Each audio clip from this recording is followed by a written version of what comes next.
Guna menekan tingginya harga minyak goreng di Surabaya, Jawa Timur, Menteri Perdagangan, Mendak Muhammad Lutfi menggelontorkan minyak curah dengan harga murah Rp10.500 per liter.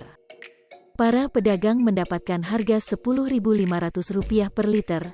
Mereka sepakat untuk menjualnya tidak lebih dari Rp11.500 per liter, sebagaimana telah ditetapkan pemerintah, kata Lutfi dikutip dari Antara, Minggu, tanggal 20 Februari tahun 2022.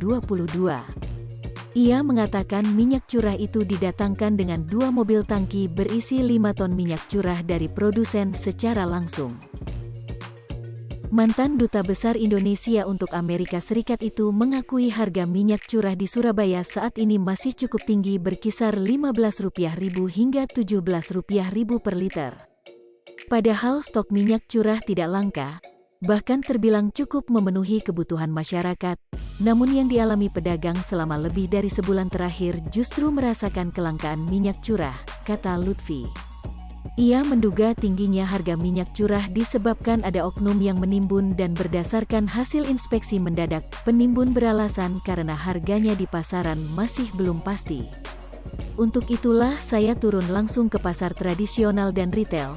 Selain itu mendatangi produsen maupun distributor minyak curah untuk memastikan bahwa barangnya ada dan menjamin harganya terjangkau, kata Lutfi.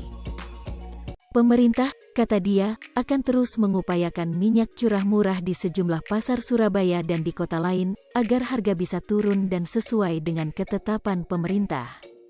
Salah satu pedagang pasar Tambahrejo Surabaya, Miftahur Rohmah, mengakui dirinya menjual mahal karena minyak curah sangat langka, dan terakhir mendapatkan harga Rp13.850 per liter. Itu saya dapat cuma 1 hari, terus tidak ada lagi. Itu saya jual Rp15.000 per liter, ucap Miftahur Rohmah. Warinten, pedagang lain di pasar Tambahrejo, mengatakan, kadang terpaksa ambil minyak curah dari orang yang menawarkan dengan datang ke lapaknya, dengan harga yang cukup tinggi. Ini yang membuat harganya semakin mahal. Kapan hari itu sudah seminggu saya tidak jual minyak curah karena di agen kosong, lalu ada orang lewat menawarkan seharga Rp14.500 per liter. Saya jual kembali seharga Rp16.500 per liter, katanya. Lutfi juga sudah memerintahkan tim Kementerian Perdagangan untuk terus melanjutkan pengawasan dan pemantauan lapangan selama 24 jam di seluruh provinsi agar masyarakat. Hai pemirsa Sri Popo TV, jangan lupa komen, like, dan subscribe, serta tonton terus berita-berita terupdate lainnya ya.